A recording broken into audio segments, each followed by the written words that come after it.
Hey everybody, welcome back to another episode of Garage Time TV. Here I am, Marshall, and today we are actually back home at our home garage with this 1972 VW Type 3 wagon. So this is definitely not my car, but this was a good opportunity to get some more content out for you guys and a little bit of backstory on this thing. Is again, this is not my car, but the engine that's in the back of this car that needs to go in it, I had sold to this owner. So he had bought this probably about a year ago, and he said, hey, would you be interested in doing the install for me and a couple of little things, a clutch pressure plate, and new clutch cable, things like that, and getting it running for me. I said, sure, absolutely, I would love to do that. So here we are with this 1972 air-cooled wagon. So we're gonna do a quick walk around of this thing, show you what we're working with, some of the parts that came with it, and we're gonna try and see if in just 2 days, more like 1.5, because it's 2:30-ish right now, and we've got the rest of today and tomorrow to get this thing on the road, running, driving, stopping. Oh, that's a lot of work. We'll be just fine. We'll make it. We'll absolutely make it. So let's take a look around of what we're working with. I have all the doors open, the rear hatch I just barely closed to get the pop-up tent up, but this thing is not so bad actually. So 72 wagon, it's got surface rust, it's got a couple other things going on. We've got here in the dog leg, which is pretty typical, bottom of the doors, it's gonna happen. It's about 50-year-old car. A little bit inside here. Floors are pretty good, some surface rust on some spots, a couple pinholes here and there, but overall, little tiny dent, but overall it looks really good. Come around the back here. Don't see anything super crazy. The engine is underneath that tarp in there, and he said when he bought it for me, he stuck it in there, covered it with the tarp, and it's been there ever since. He hasn't moved it. So at least it's been covered twice over in the tarp. But you can see there's not a whole lot of dents or dings on this thing. Door cards definitely need to be replaced. A couple holes in the back here. The seat is kind of installed. But inside, missing an ignition switch, not a big deal. We can work around that. But the shifter is not attached, so that's nice. But overall, it looks pretty good in here. Nothing super crazy that throws me off. So what we're gonna do is we're gonna have to get this thing out of here. I know it's a good engine because I'm the one that sold it to him, and when I had it, it was running. And so I got it on a table, just like this one, basically just a wood version. And I got it all fired up and had great oil pressure. It actually shot oil out of it because I didn't plug off something like the genius that I am. But at least we've got stuff plugged off, the exhaust ports here. We're gonna get a better look at this. I definitely wanna clean this thing too. Just any sort of debris and dirt. So it is a Type 3 engine. You can see the fan there in the front. As far as like cooling tins, I'm not sure what we have. So we're gonna have to go through this. We may be missing those, but it's at least enough to get this car operable to where it'll run and drive. So we've got quite a few days ahead of us, but it looks like the engine mounts are there. The transmission is in it. When it arrived, the transmission was actually down, and that was not very good. So we ended up having to strap it up. So you can see it there, but you look right there, that's shaved off. And our tail end right there, where the shifter connects, is also ground off. So we're just gonna do our best to see if we can get that to work. Not holding my breath on that. Looks like reverse wiring is here on the ground.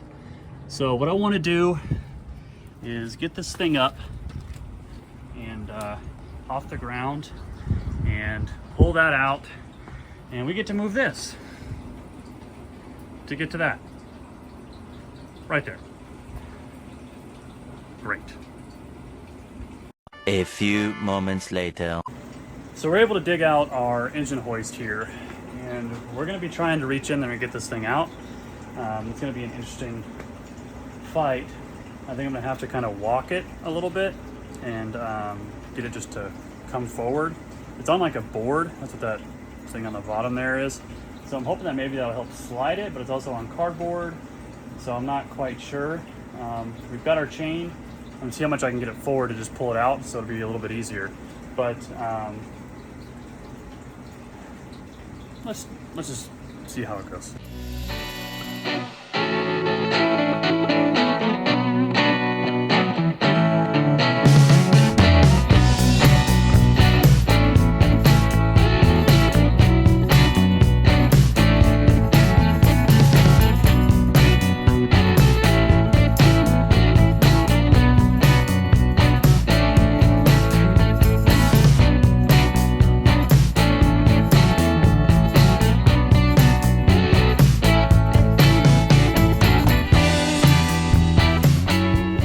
So the engine is out and resting nicely between the legs of the cherry picker there because of those. Luckily that engine mount is there.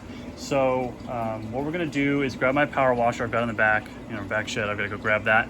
We're gonna blow this thing off. Immediately what I can tell you is yes, the tins are missing. So we don't have the tins, which means I might know a local place that has some used ones. That they may have them all, I'm not sure.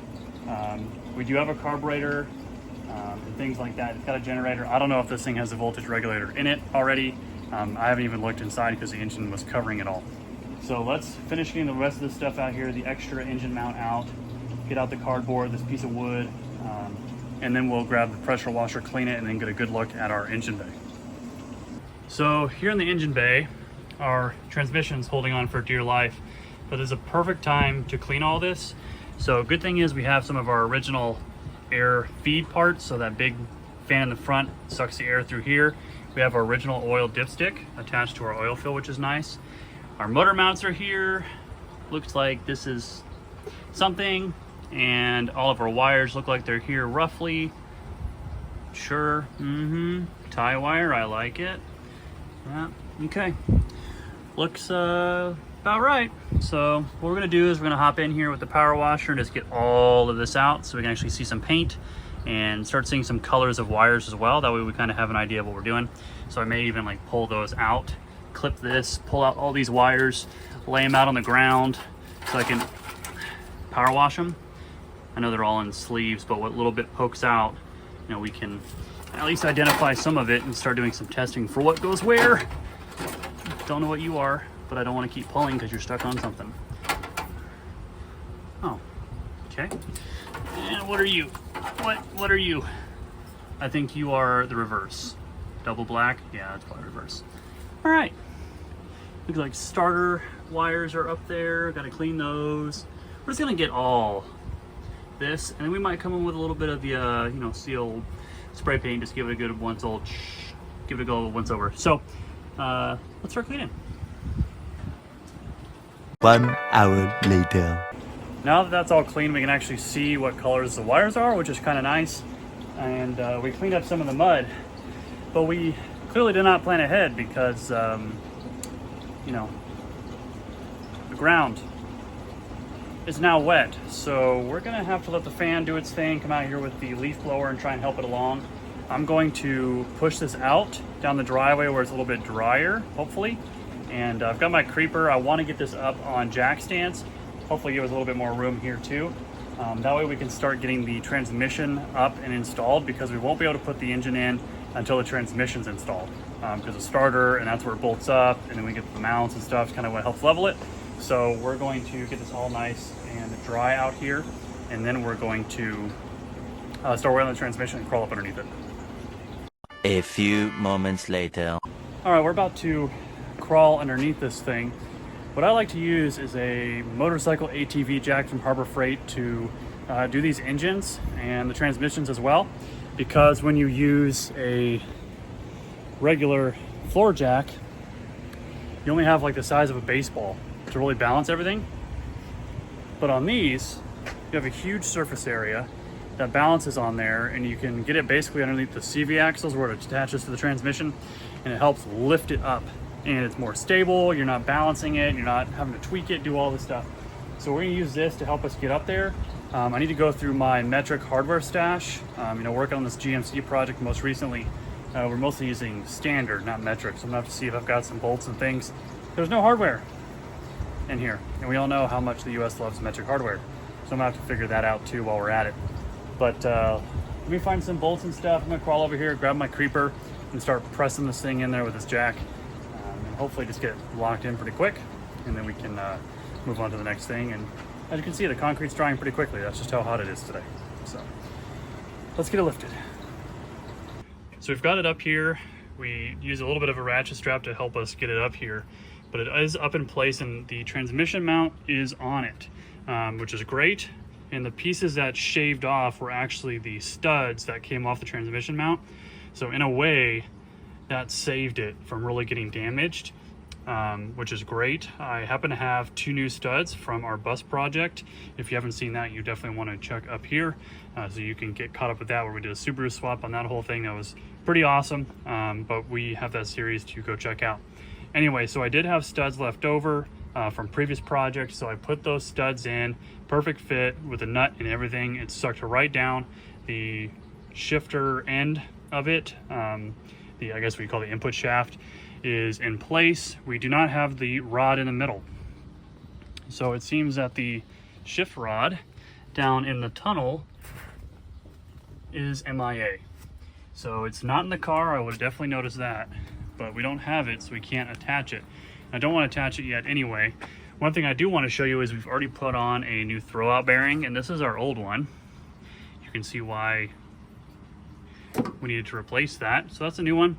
We also just took a wire wheel on the drill and we cleaned the end. We also cleaned the inside there. We also took some kind of lithium grease style lubricant and worked this quite a bit too. That way we don't have all the crunch of the rust sliding on that. We cleaned that up with the wire wheel as well, so you can see some of that down on the bottom.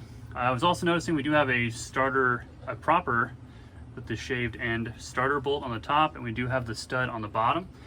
There's no starter, which may be a problem in the future, but I am 90% sure that I have one on the shelf in the garage from that bus project, so I'm just going to dig around later for that. But I want to keep going here, so this is helping us keep going. But we do have progress. We're going to start putting the clutch cable in. I took the clutch cable housing off of it because it was getting all bound up. So what we have to do is go in here, take off that plate, and take apart the pedal assembly to get to it. This is a really good time to change it since it's super easy access to it. The throttle cable has to come out, and with the clutch cable coming through that eyelet right there, there's supposed to be a special wing nut. I may have one, I'm not sure, but just to keep it from moving. But if we have to, we'll just use a regular nut or a nylock to keep it in place just for now, to keep the ball rolling. So we're making progress. Our engine is drying very well out here as well. Nice and dry, only a little bit of puddles here and there and some of the little grooves and things. Looks like we need to get a pick in here and pick out some of this nuts and things. It looks pretty good. Got a lot of the grease and dirt off of it. We're also going to clean up the flywheel. We'll clean up the teeth and everything before we put the new clutch in. We've also got a couple things here. Carburetor, this is our clutch cable. So that should be just right, but we'll take out the old one and compare them out on the ground to make sure they're all right. So it's just a lot of small stuff, but we're making progress here. So we're going to break out that clutch cable next and put in a new one. So sun's going down and we are basically at a stopping point. I am disgusting. I mean, I am horrible, covered in grime and grit. Transmission is basically all the way in. Clutch cable is in. While pulling out that pedal assembly, our accelerator cable is toast. There's no threads left on the end of it, so it's not going to do us any good. So we've got to get a new one of those. We need all the tins. We're missing our shifting rod. We're missing all sorts of stuff. So basically when we go to the store, well, Pinemont Auto Salvage tomorrow, we're going to get as much as we can. We did put that throw bearing on. We also installed the clutch and pressure plate on there as well. As the more I've been messing with this, the more I'm kind of realizing that I think we have the wrong intake. And by that, this intake that's on here is from like an upright 1600, 1500, like a bug motor. And when you put the carburetor on top of that, it's going to be a good, 6-7 inches more on top of that. So when you come in here and you look at where it sits, that ain't going to do fitting things. So I think we have the wrong intake on here. So we've got to add that to our list for tomorrow. We're going to see how much we can get. Partial is better than none, I guess. We just want to keep this going.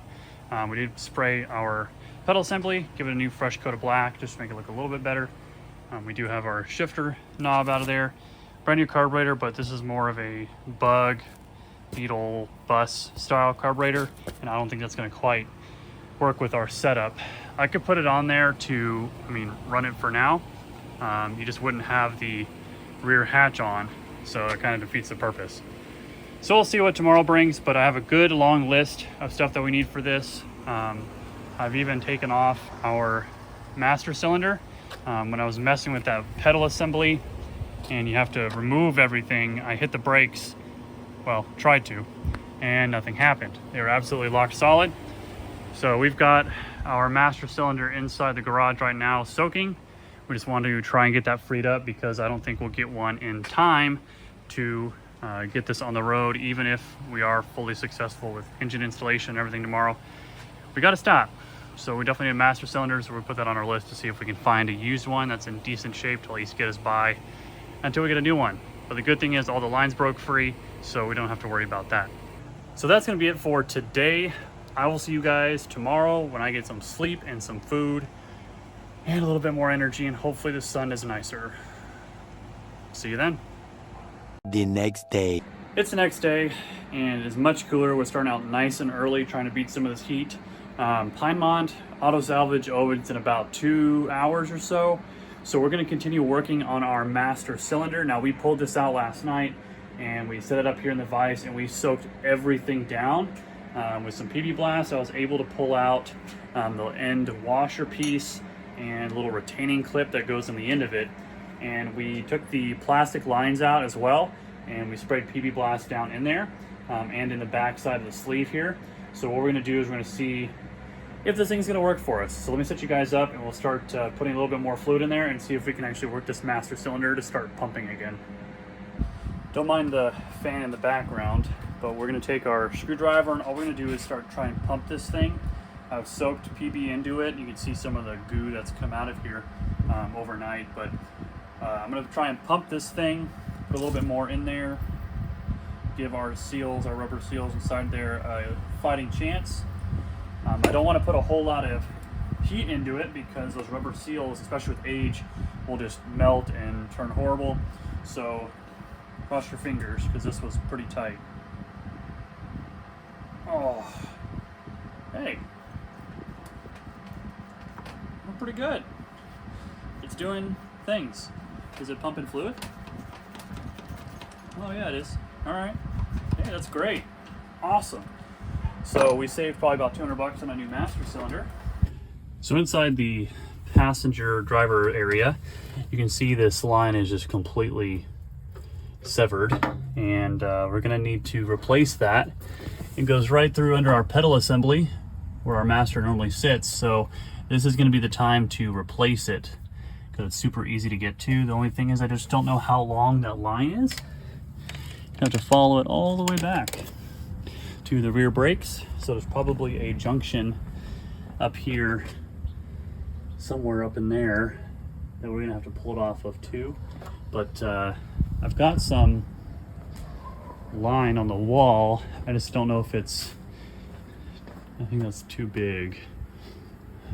Don't think that's gonna fit. Yeah. We'll take a look, but if I have to run to the store and get a big stick of it, you know, they sell it in big 6-foot lengths or whatever it is, maybe we can make that work. So we'll crawl underneath here while that master cylinder is still soaking and getting lubricated. We'll pull that out and see if we can get that situated, because it'd be really nice if we would have brakes once we get all of this set up and take advantage of this little bit of downtime until Pinemont opens, because we can't really put any of this in until we get those tins. And again, I think this is the wrong intake, so we're gonna see what we can come up with there. But let's dive into this and start pulling out that junk line in the middle and see what we can come up with. We have successfully gotten the brake line out and in 2 pieces, which kind of worked in our favor because when it broke, we were able to pull the small piece out towards where the master cylinder is, and the long part actually came out from where the engine bay was, right above the transmission to the upper left. We had to disconnect the metal line that connects the 2 rear brakes to get access to it. But we did get it out, and after measuring it out here on the floor altogether, it's about 7 feet long, so I'm gonna grab an 8-foot piece. Luckily, both of our fittings were in good shape, so we're gonna clean them out, blow them out, make sure they're good to go. But nothing is broke off, so we're gonna make sure we get those put back on. So it's about 8:45 right now, so we still got about another 45 minutes to an hour until we can head out to Pinemont to start scavenging some parts for this thing to get us on the road properly. So we're gonna head up to the parts store, pick up some PB Blast, probably like a can of brake clean and stuff to help us try and stay somewhat clean today. So let's head out to the store, and we'll be right back with the materials we need, because I think this is, I don't know, 5/16 maybe, you know, metric things. So let's go pick up some stuff and fix that. Gross. Many hours later. Okay, so we are all loaded up here at Pinemont Auto Salvage. I've got their information here right behind me. You guys definitely want to save that for all of your Volkswagen needs, Bug, Bus, Beetle, Gia, Squareback, Fastback, they've got it. But in here we've got our tins that we need. We're even able to snag a Monza style exhaust, our J tubes, we have a starter, we have the proper fan shroud. Is this the most beautiful thing ever? No, it's the used original stuff. We've got a shifter in here, we've got some block off plates that we were missing, all part of it for a steal of a deal, especially for all original VW stamped parts, and you just can't find that anymore. So make sure you guys reach out and say thank you to hook up with Pinemont Auto Salvage for all your needs. They will ship you parts, so if it's small stuff, you know, they'll do their best to ship it to you. So you want to make sure that you reach out to them for all your needs. So make sure you do that, and they'll help you out as best they can. And I had a gazillion questions for them here as well, and of course they answered my questions no problem. And I learned several things, like that this Squareback was fuel injected, which I feel like I should have known that, but I didn't in a way. So that's part of why we have a weird carburetor setup, is because it's off of a Bug or a Bus, and it's just going to stick through the trunk area latch. It won't cover. So we're going to have to just go without a cover for now, and eventually come up with a conversion for like a side draft Weber dual barrel carburetor that you can put on there. There's a kit for that. That way you can put the cover back on the engine compartment. But anyway, we're gonna head back home. We're gonna start putting the stuff on there. I would like to do a quick spray of just some paint on those panels. It's supposed to be 100 degrees today. It's already 97, about 1 o'clock. We've been here about 2 hours. Small talk, all that good stuff that you just can't beat. So we're gonna head back home, paint these parts. It's hot enough to dry those parts and all the paint, and then we'll start putting on, we got an oil cooler, so we're gonna put our oil cooler on, and we're gonna have to start getting fancy with those tins, because with the intake that we have, the tins are not going to really work with that, because they're meant for fuel injection. So we're gonna have to try and fabricate some stuff and work around it. So lots to do still today, 1 o'clock, and we're trying to get this thing running and driving today, because today is the day. So let's get home and start painting parts and getting stuff installed. Whew. All right, some time has definitely passed, and we've done quite a bit. We've got the shifter rod installed, so we're actually connected to the transmission now, so we can shift through all the gears as we should. Clutch cable, I'm trying to get that installed, but I have found that our pedal assembly, someone has like done some welding to it, and we can't get the sleeve off because the spring for the brake is backwards, and you're supposed to be able to take everything off, and we can't with it welded on. So we're stuck with that right now. And then we were able to get all of our tins installed. We painted those as well, so they're all fresh, good to go. We got the ones on the bottom, sides, top, the front one, of course. So what we're gonna be doing is we're just gonna start putting this in there. We know this intake is not gonna work with it because it's out of a Bus or a Bug, and it's just not gonna fit. So we may end up going with an aftermarket kind of conversion to make this carburetor so it'll actually fit. But what we're gonna do is use our ATV jack here to start lifting this up into place. I'm gonna set you guys up, and we're gonna start lining it up with our transmission that's in here. And we've gotta take out that starter bolt. But we're gonna start putting this thing in here. That was kind of the goal the whole time. But I don't think we're gonna be driving it today. Intake problems.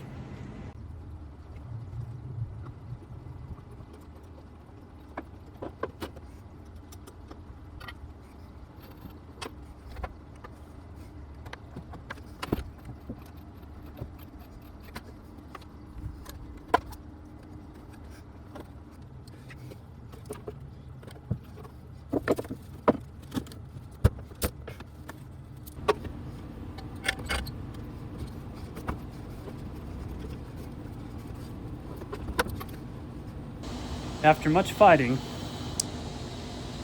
we've got it in. And the mounts are secured. We still have to get nuts for the studs on the bottom, but the engine is finally in. So let's take a look. Well, there she is, all installed. No intake, because we still need to kind of figure that out. It desperately needs plug wires and an oil pressure sensor. We can get this boot put back on it, but we can do that in a little bit. Our dipstick needs to actually go in the hole there. Let's see if we can finagle that in. There we go. Okay, maybe, sort of, kind of. Huh, easy. Anyway, it's in there. Motor mounts are on, the tins are on, a little bit more securing of the tins on the bottom. But I do think one of our push rod tubes is leaking. Either this side, the other side. Yeah, you can kind of see, so we need to replace those, but at least it's up here, it's mounted and installed. So a couple little bit more securing here, and we'll get that taken care of. But at least it's in there. Nothing else hooked up, but that's all right. My goal is to get it in here after kind of realizing we're running out of time. So we had about a day and a half so far. Today we had to run to Pinemont for all the stuff that we needed, that oil cooler, the tins, the starter, all sorts of stuff, another shifter, things like that, the shift tube, actual like rod down the middle. We got a couple of little small things, little cover plates and stuff that were missing on this one. I just grabbed it while I was there. But definitely need a trip. We did have to make a stop at the store with the wife. Had to get updated on vaccines and stuff, and tetanus, which, you know, are you really surprised I need a tetanus shot? Not really. So that was definitely needed. So it kind of put some time out of our day. Took us about probably 4 hours out of our day. So really set us behind. You know, it makes sense with a lot of these wires, you know, learning that this should have been fuel injected, not carbureted. So a lot of these wires are probably going to get snipped. I'm going to reach out to the owner this evening, because we're not going to be able to be out here in the dark, and talk about intake options. There are carburetor conversion kits that we can get online. We can go to a dual carburetor setup. We also need to get a couple other small things like that oil pressure sensor, new plug wires. Probably wouldn't hurt to do that either. So I'm going to put an order with him, see what he wants to do, if he's okay where it's at, if he just wants to continue later, or if he's wanting me to keep going with this. But I did find the exhaust and stuff for him, so we're going to see how it goes. But I think that's going to be it for today, and I think we won't have time for a couple days. So we're going to have to put this on the burner, work and stuff like that, so we're going to have to wait and see what happens. But I'll have updates for you when I see you in just a second. Several days later. All right, so here we are a few days later. We have some updates. Already I've been knocking some stuff out just off camera, really trying to get this thing going. Because we were supposed to drive this within 48 hours, but I'm going to change this to be within 48 working hours. So, you know, kind of bending the rules a little bit. But we do have our new dual carb setup installed. So in here we have everything put together. We've got the dual carbs put on. They're not balanced or anything. Started running some wires for a test run. You can see we've got fuel system hooked up for a test run as well. This kit was really easy to put together. I didn't really record putting it all together because EMPI, the manufacturer of this, actually has an instructional video. And if you're looking for that, I'll put it down in the description so you guys can check that out. But we got this all installed. The video was super helpful. So we've got that taken care of. They haven't been adjusted or anything because we still need to get this thing to fire up. So we started running the fuel line, like I said. Wires are ready to do a test run. But what I want to do is run to the store because we're letting that paint dry on the pedal assembly. And I would like to get some high heat exhaust paint for this to paint this black so it's not so rusty looking. Now it does have some repairs, a little bit of high heat JB weld in there, a little bit of welding to make this work, but it's going to do the job, and it fits right in with the look of this Squareback, being the patina put together look. So we've got some stuff out and assembled, already drained the oil, so we need to go pick up some oil, high temp paint and some things like that. So we're going to run to the store, and then we'll put the fresh oil in this thing, There's a little bit of crud in the screen, but overall the oil looks just, ooh, if I can reach it, it's dirty. It's just old and black. So we're definitely gonna need to, don't mind my spillage, we're just gonna not look at that over there. So we're gonna get this all set up, run to the store, come back, and then we're gonna see if we can get this puppy to fire. Now after a small rain delay, we can finally get back to it, which is perfect because now it's hot and humid. Still sprinkling a little bit, but we can work through it. I really want to get this thing fired up, so we kind of tucked everything in. We got our fresh oil in there. We've also got our exhaust painted and drying inside the garage so it doesn't get all ruined. So we're going to get back in here.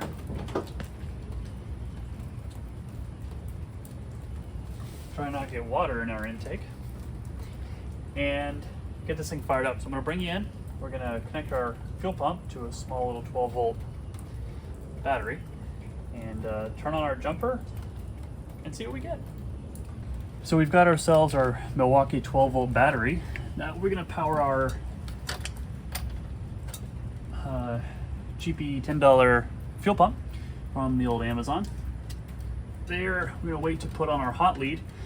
We did put the VR1 in. It's got all the right zinc stuff for our flat tappet cam, so that's what I put in there. I'm not going to put on the power just yet. So we've got this black wire here is our hot wire to the coil, and then we've got one that is for our from our battery source to jump our starter, so it'll spin over. What I do want to do is get a test light. This is our oil pressure switch. So I'll probably just hook it over to the coil, and this is actually a ground signal, so it'll be, the light will be on, but when we have oil pressure, the light will turn off. So that'll be a good thing to have on there too. I don't have our gas pedal attached. I'll just do it manually. Here, our carbs are not balanced or anything yet because we don't know. So we're going to prime the system, make sure we don't have any leaks. It got quiet, which is good. Okay, so our floats are set and holding. Oh yeah, we're spraying gas. All right, let me grab that test light. All right, so we've got our test light on. I'm gonna turn on the power to our jumper pack.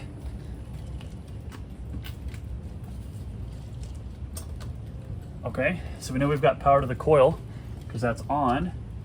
And we did give it a little shot of gas, so we'll see how it goes.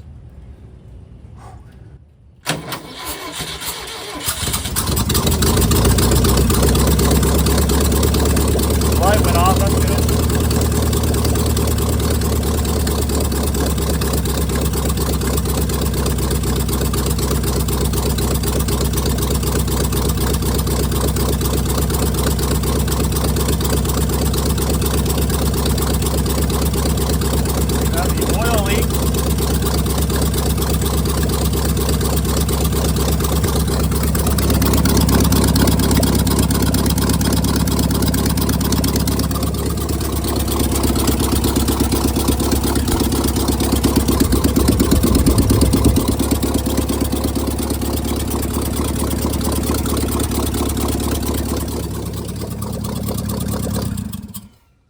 That's why I really like using that jumper pack, because we can just kill power to everything.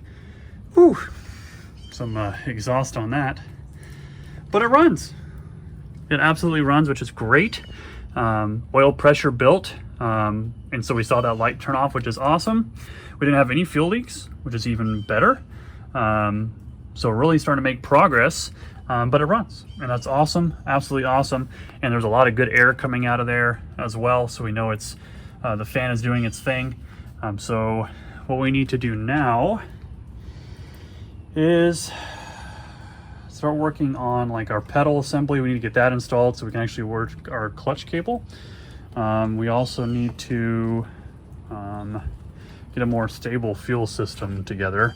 This tank is absolute trash, so we're gonna need to figure out a way around that, but it runs, and that's absolutely awesome. Super exciting. Don't see any oil leaks or anything either, so that's good. So we're gonna keep making progress here, getting stuff cleaned up. Since there's no exhaust on it, we can probably start putting the exhaust on, put the J-tubes on the back, and then we can put we have like a Monza style exhaust we'll stick on the front, start working on that. So it's pretty exciting. Let's throw the exhaust on and start getting some stuff dialed back in. Several days later. All right, guys, so we are back on the Squareback here. It's been about a week-ish. We've had a lot of parts start coming in. They had to get delivered, and that takes time, as we all know. But we've been doing a little stuff here and there throughout the week. I didn't really record, not super interesting, but I will update you. But today our main focus is going to be brakes. We want to be working on the brakes. I've already worked on the driver's side. We're really going to be focusing on the passenger side here next. But we have a caliper rebuild kit. We've got new wheel cylinders, all new rubber lines, new master cylinder. We put in a new gas tank. We've got rebuild kits for those calipers. I think I said that. And rubber lines. Oh, brake pads. We didn't get shoes, and I should have ordered brake shoes, and I'll show you why in a second. So on the driver's side here, you can see there's nothing put together there, but there is a new wheel cylinder. But yeah, the shoes are there, but the friction material is not, you know, here anymore. And I didn't order shoes, because out of all the cars I've done that have brake shoes, I don't think I've ever had to replace a pair, and the one time I don't order them is when we need them. So we did clean this up though, so that's nice and clean. We just have to put this back together and just wait for those to come in. But anyway, this is our old wheel cylinder from this side. Definitely crusty and gross, so I'm glad we're moving away from that, and we're going to be working completely on the other side, because the goal is to get this thing moving today. It's been way too long. It's supposed to be like a 2-day, 3-day thing, and it's just been adding on and on and on. We've thrown a battery in it, trying to get that process going. That way we're not running off the jumper pack anymore. I did say we put a new gas tank in it, and that we did, but it's not a gas tank for a Type 3. I'll show you what I got in here. This is actually a gas tank from a 68 VW Beetle, whatever you call them. But it fits. And that is just a piece of scrap metal to fill the gap. So fun fact, the original tank is about 10.5 gallons, 10.6, something like that. A 68 Bug, also 10.6 gallons. The good thing is it's only got one outlet, because this is not for a fuel injected car, so we don't have to worry about plugging a return line.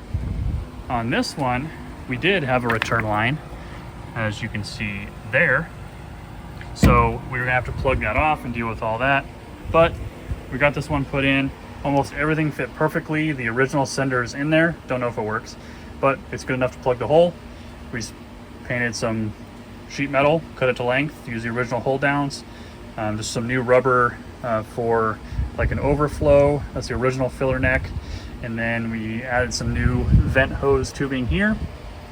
We also have all new fuel lines from front to back, the rubber lines. So the rubber line here, we have the electric fuel pump wired into the original electric fuel pump location. And then back here, we've got all new rubber lines as well. Just kind of tied up out of the way, going to both sides. Same rubber line going back that way with a new clutch cable. So we're making really good progress. So if we're able to knock these brakes out, like I'm really hoping we will, then we should be able to put this thing down for the last time. And well, until we got to get the other brake shoes, I guess, today, last time, and see if we can get this thing moving, because that'd be really nice. So let's start ripping into these, get this out of the way, because that's going to be what I think, cross your fingers, a little bit easier up there. Well, with the magic of a little bit of heat, a little bit of tapping, we got the drum off, but you know, we have this again. So it looks like I'll be double ordering some shoes, because, you know, that's how it goes. But what I'm going to do is take lots of pictures of this, hence why I'm going very slowly over all of this, because I want plenty of documentation, and maybe this will help you. So this is how we're gonna remember how it all goes, which means I probably won't.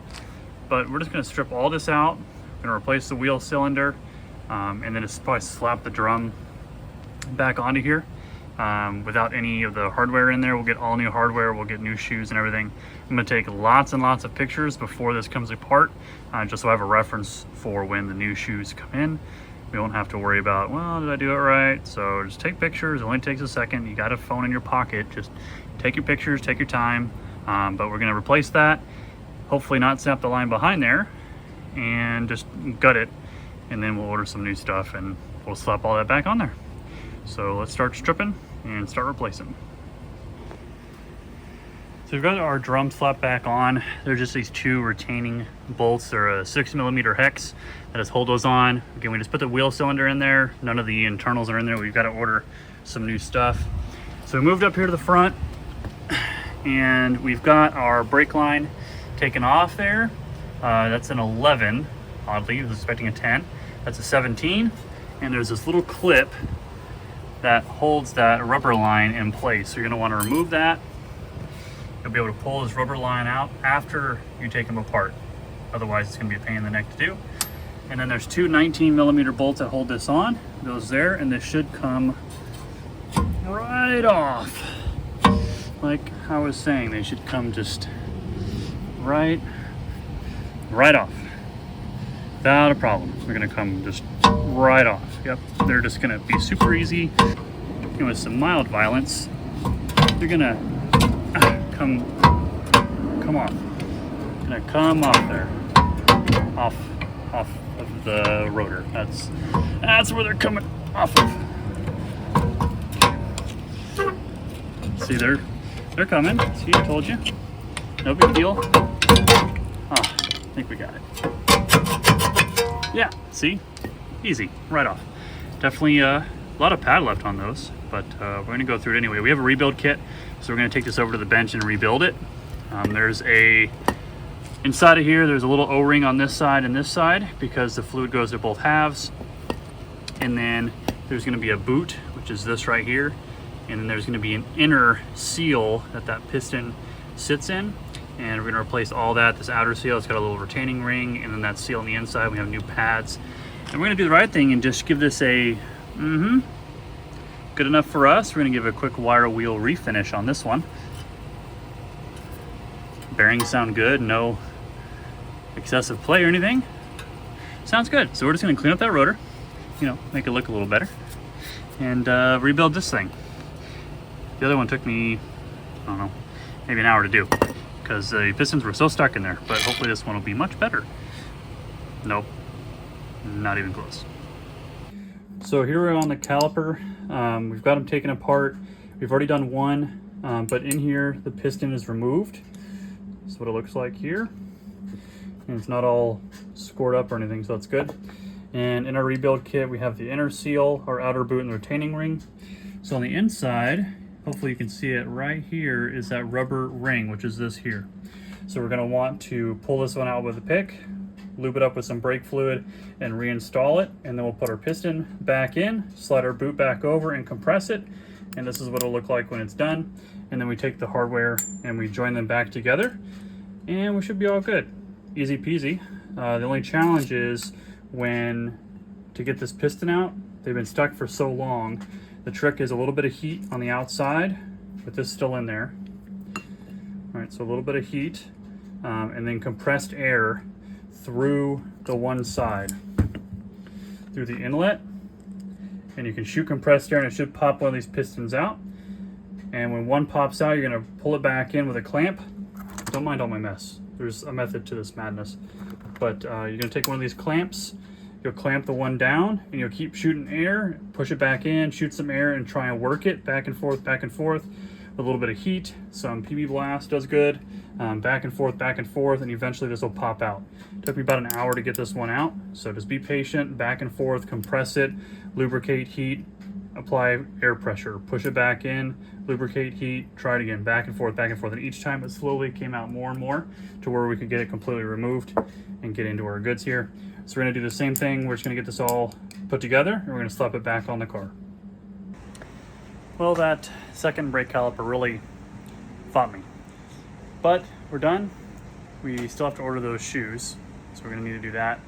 and everything is reassembled as far as we can get it. So the calipers are on, both sides. Those are ready to go. All the new brake lines are on, all the rubber lines have been replaced. We added some fluid to the reservoir, so we're gonna let some gravity bleed happen. We did have a small leak underneath where one of the rubber lines from the reservoir down wasn't all the way on. So we got that fixed. So we're just gonna let this gravity bleed, and this is a great time to clean up because it is an utter disaster, as you see.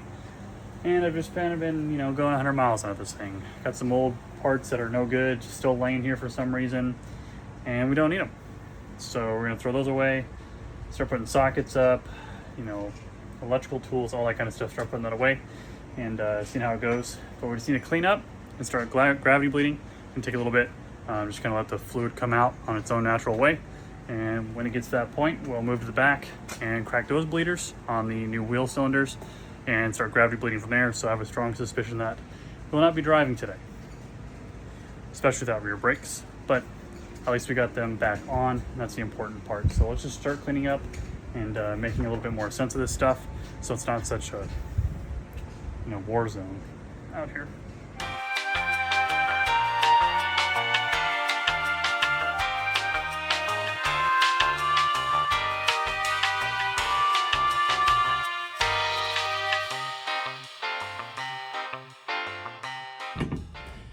All right, so I managed to squeeze you guys on the floorboard there. Hopefully you can see me. But we're inside the car. We just loosely set the rear engine cover over it so it's not just blasting engine noise. But we're gonna go up and down the driveway here before we do anything and make sure our brakes are pretty good.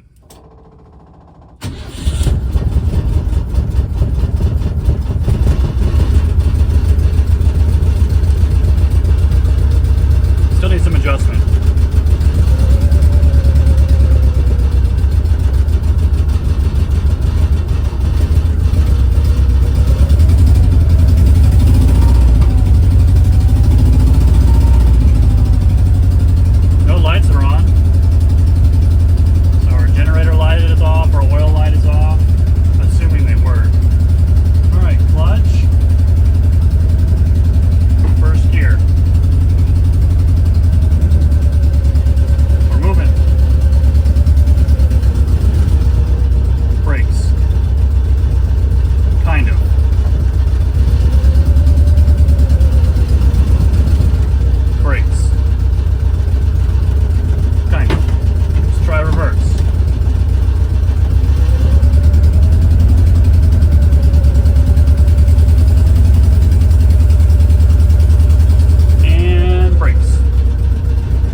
cooling tins are tapping on the side. I can hear that rattle.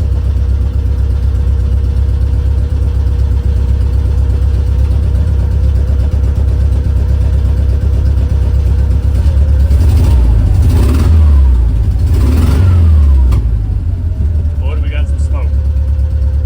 This thing has probably been sitting for a really long time. So we're idling here in the driveway. Oh, looks like our brake lights are stuck on. Our brake pedal isn't.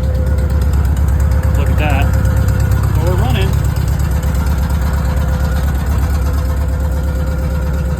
Definitely needs to be cleaned out still.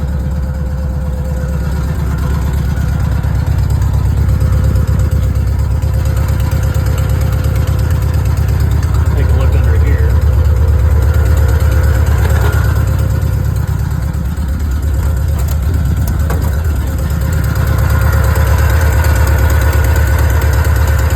Not as smooth as I want.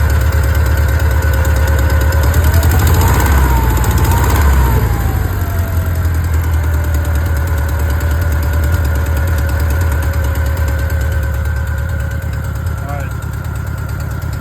Let's shut it down and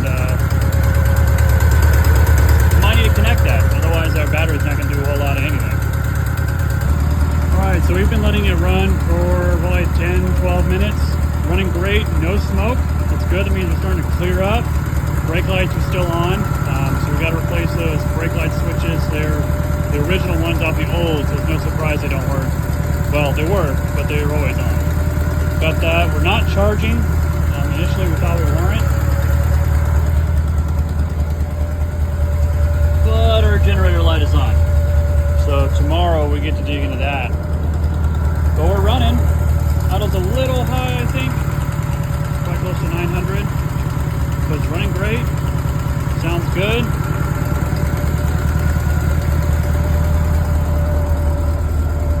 It's a good drive up and down the driveway.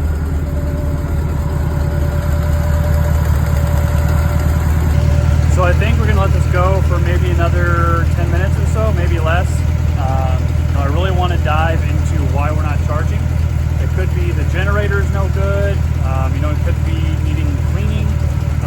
The voltage regulator could be bad. A few things. So that's the bad thing about having a generator, not an alternator. We got to figure that out. So we'll jump into that, but I don't want to do it while it's all hot. Air-cooled things. So we'll probably let it sit overnight and attack that tomorrow. But it's running really good. No issues. I think tomorrow, once we're charging, then we'll actually go like around the block. Can't really go much farther than that. But I'm pretty confident in this thing. We got to move today, and we're almost there. Sorry about that. Anyway, we're almost there. Almost. All right, final day. Promise, final day. We've done a few things off camera. We pulled out our generator and we kind of just pulled it apart, and come to find out the brushes were just kind of stuck in place. They couldn't freely move in their guide. So we took it all apart. We cleaned up the copper connection. We cleaned up the middle part, make it all nice and shiny. And we reconnected everything, and we are charging. So I'll fire it up and show you that. But yeah, those brushes get stuck in that little thing that they're in. Just dirt and grime and heat and age really of just sitting really cause those to get stuck in place. So we fixed that. A few other things. We went and visited our friends at Pinemont Auto Salvage, and we picked up a ignition switch plate. You'll see what I'm talking about here in a second. And we also picked up our turn signal. So we're gonna have turn signals, and it has the wipe wash built into the column. So we've got our switch. So we've got our ignition switch installed. All of that's plugged in, ready to go, and we're charging, which means that we should be able to clean up our huge mess that we have going on here and get some cars out of the way and go for a drive around the block. We're gonna wait for the school traffic to die down. Everyone's picking up their kids right now, so we'll wait for that. But let me show you the stuff we picked up in the meantime. So on the inside, we get in here. We picked up our turn signal switch and our wipe wash switch. We also picked up this plate here to help hold in our ignition switch, so we're not dangling down here anymore. and the factory bottom plastic cover was in the car, so we didn't have to get another one of those. So we went over and saw our friends at Pinemont and picked this all up. Now the thing is, this steering wheel, as far as I believe, is not original, but the wipe wash is. Well, the problem is we hit it. So we have a couple options. We can try and shave this down, which I would rather shave down the switch, but if we do that, then it gets kind of thin and you go to engage your wipers and it could snap. Or we just kind of get ahead of it and just cut it down, and if you need it, you just flick it up on the backside. So I'm gonna mess with this a little bit. I'm gonna see about shaving this down so we can just clear. We're pretty close, you know, we're not too bad. So maybe if I take a flap disc onto this plastic and try and eat it to be a little flat and see if we can just get by, that'd be good. So let me mess with that while we're waiting for all this traffic to go away. 1 hour later. All right, time has finally come. Oh, there's seatbelts in here. Never noticed. The time has come. Oh, they're really crusty. Oh, keep my tongue in my mouth. Okay. Sure. So what we're gonna be doing is a lap around the block, maybe into second gear, kind of see how it's in. You know, residential, gotta be safe. And we have everything picked up. So we're not gonna take anything with us. Tires are aired up. The goal is to drive around the block a couple times, have it all fire off from the key, and we should be all set. So here we go. Oh, my feet are too big for this. Feel pumped?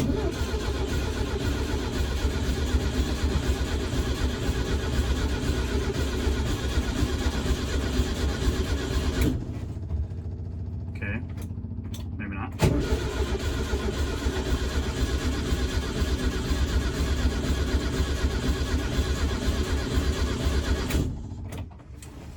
Okay, now I get to take this crusty belt back off. Take a look.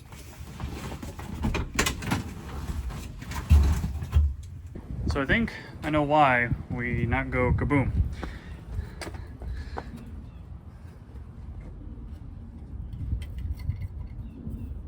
You know, that might be an issue.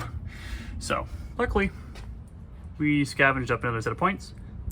Gonna clean these up because these are a little, well, crusty. So I'm gonna clean these up, get them placed in there, and try again. All right, so we replaced those points.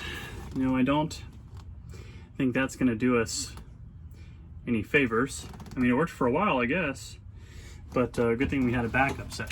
So let's try this again.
guys, well that is going to be the end of this episode. It's been over several days, even though our initial goal was 48 hours. But I'll say on a technicality, it was 48 man hours of work, and that's probably about right. Between stuff you didn't see and stuff you did see, doing some tuning and adjustment. You saw right there at the end, we did some small adjustment. Our clattering, cranking, awful noise was actually on the very bottom. One of our tins was really rattling on the case as we were accelerating. So I did that second run and it's not doing that anymore. So it's really good. Sounding good. Idle's a little high. So those twin carbs could probably be dialed in a little bit more, but you know, that's not such a big deal. But here we are, 48 man hours later. We had a car that had the engine in the back, not technically in the back, but like on the back seat. And we had a whole bunch of missing parts. So huge shout out to our friends at Pinemont Auto Salvage for hooking it up with all the parts that we were missing, from tins to the turn signal switch, wiper switch, all that good stuff.